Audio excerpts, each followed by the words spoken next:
Hi there. Welcome back to another episode of Studio 501c3. I'm your host, Kim Jones, Executive Director of the Nonprofit Village, here with my colleague Gabrielle Nash, our Director of Programs and Operations. Our show features nonprofit organizations and charities that provide a public benefit to the community. Organizations that have a 501c3 status are recognized by the IRS as tax exempt because of their charitable programs. An example is our own organization, the Nonprofit Village. We incubate nonprofit organizations to help them grow. We also offer many charities a shared space for working, networking, and hosting programs or events. The Village helps nonprofits build their capacity by providing training and operational support within the shared space. We're proud to partner with Montgomery Community Media on this program to let you know about some of the tremendous programs and services provided by nonprofits in the county. MCM is our public resource that provides access to information relevant to our community. Today, we want you to meet Susie Sinclair-Smith, the CEO of the Montgomery Coalition for the Homeless, a nonprofit dedicated to providing solutions to homelessness that ensure that it is rare, brief, and non-recurring. Susie, thank you so much for joining us in the studio today, Studio 501c3. Well, Kim and Gabrielle, I want to thank you for inviting me, and I want to applaud the Nonprofit Village for this important program, because there are many nonprofits in Montgomery County who provide core safety net services, also important community services, and it's a great platform to let everybody know about the great work we do. Thank you. Thank Absolutely. you. Yeah. So to kick us off, you guys have been around for 30 years, which is incredible. So can you talk to us about how the organization has sort of evolved over the years? Sure. I have had the great benefit for being with Montgomery County Coalition for the Homeless, and we call ourselves MCCH because that's a long name, for the past almost 9 years. We started out 30 years ago when homelessness started to show its face on the streets, both in downtown DC and in Montgomery County, and there were a concerned group of citizens and faith-based communities who gathered together to form a coalition to look at why were people experiencing homelessness, and also why were there people that were sleeping in places that were not meant for human habitation. We at that time realized what the gaps. Number one gap in service was that there was no emergency shelter for men at that time. We started providing shelter at the bus depot at 600 and it was also known as the dump, now the landfill. So where was that? This was on 600B East Goody Drive, and this was 30 years ago, and there were trailers there, and so we provided essential emergency services for men then in trailers. At the same time, in 1996, we received our first federal grant from the Department of Housing and Urban Development to start a Safe Havens program to help bring people inside. So those were two very important emergency shelter programs. Since then, and I've been working in the field of homelessness since the mid-'80s myself, we've come a long way knowing that the solution to homelessness is to move people into housing as quickly as possible and also address core issues of poverty. So we've grown to about a $16 million organization. Wow. Today we serve 1,700 men, women, and children in a range of programs, and we also engage in a lot of public education and advocacy. We run the Maine Men's Emergency Shelter. We developed an amazing facility and serve about 700 men who are experiencing homelessness at the shelter. I'd say about 90% of them are Montgomery County residents, and the rest are passing through, and we help to connect them to where they lost their housing.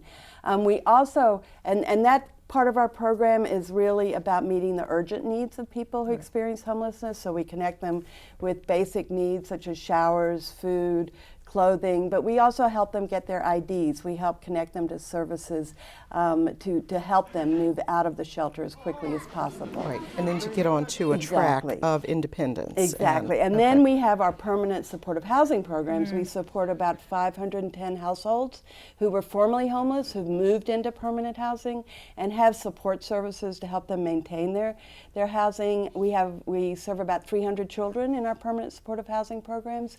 We have a very special special focus on veterans, and I think we all agree that no veteran should experience homelessness in the country. We have a VA Safe Havens program for veterans with severe and persistent mental illness who need to be connected to mental health services, and then we move them on to permanent housing. Then we also have a permanent housing program for veterans called Operation Homecoming, where we support veterans in permanent housing. Okay, so those great programs that make impact, that provide some sustainability for those who are experiencing homelessness. Let's take a step back and look at, I guess, where you kind of set goals in order to get to those programs. You had some ambitious goals set.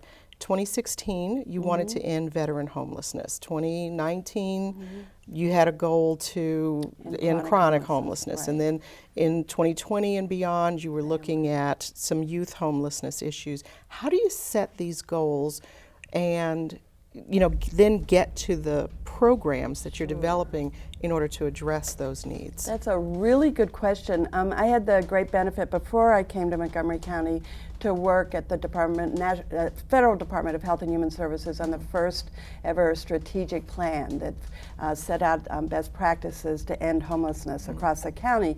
That plan in 2010 recommended population goals that to end veteran homelessness, as you said, by 2015 there was a recognition that if we could truly end veteran homelessness, which is a very sympathetic group, that will help set the stage for other populations. We succeeded in that. MCCH played a leadership role in partnering with the county and a national organization called Community Solutions that worked with communities across the country to achieve these ambitious goals.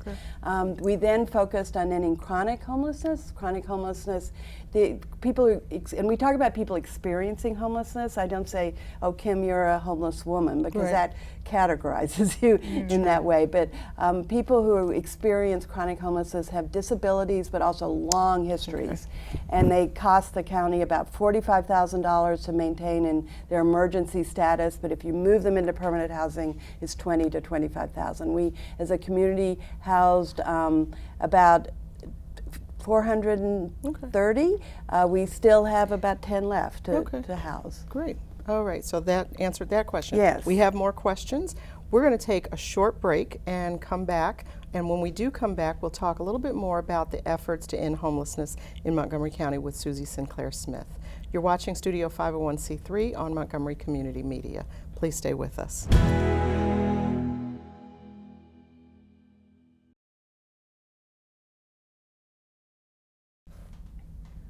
Welcome back to Studio 501c3, your window into Montgomery County's premier nonprofit organizations.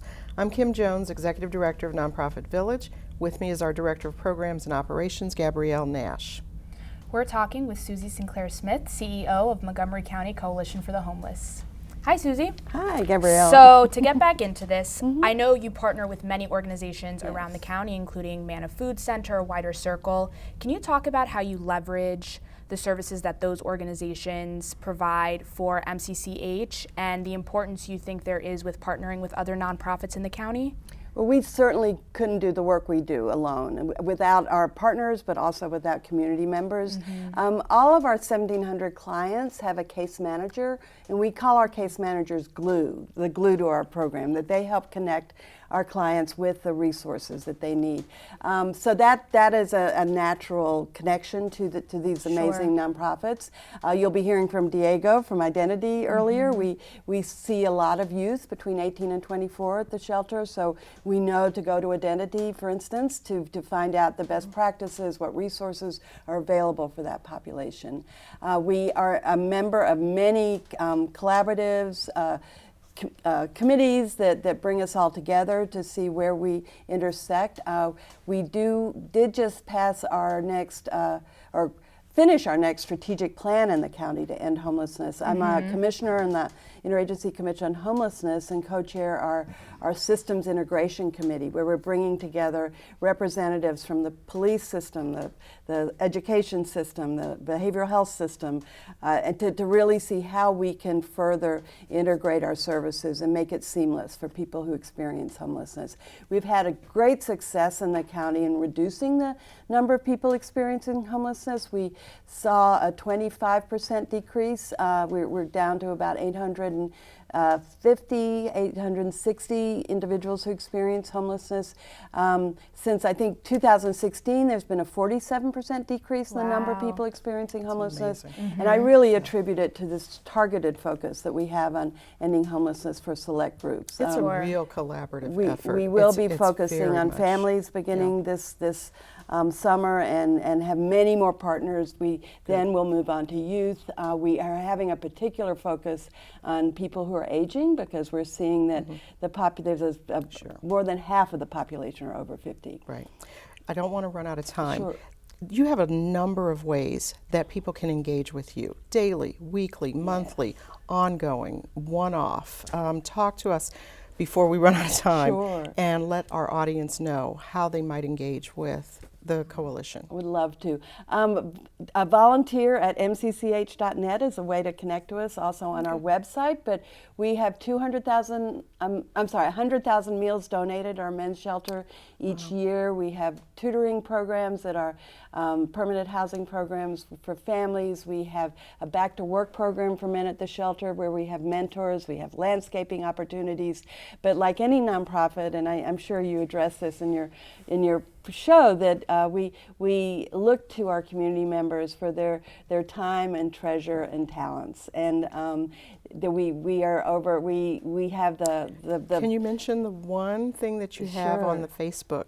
Yes, the Facebook program, awesome. very quickly and before we're so excited about it. It's called our Urgent Needs Task Force, and so our case managers will let us know if there's a particular need that a client needs to stay stably housed, or if they need boots to get a job, or if they need dentures. And so we post, it's usually not dentures, but we post items on our Urgent Needs Task Force each day. And each day when there's a particular need, and it's amazing. People purchase them within 2 or 3 hours.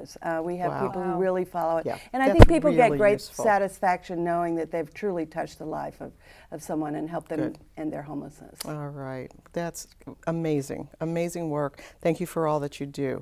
That's all the time we have for today. We could have gone on for a long time more, but we want to thank our guest, Susie Sinclair-Smith, CEO of the Montgomery County Coalition for the Homeless. Thank you again so much for being here today. For more information, visit their website at mcch.net. And we hope you'll join us for another episode of Studio 501c3, your window into the world of nonprofits in Montgomery County. I'm Gabrielle Nash, Director of Programs and Operations at the Nonprofit Village. And I'm Kim Jones, Executive Director of the Nonprofit Village. Thanks so much for joining us today and for this edition of Studio 501c3. We'll see you next time.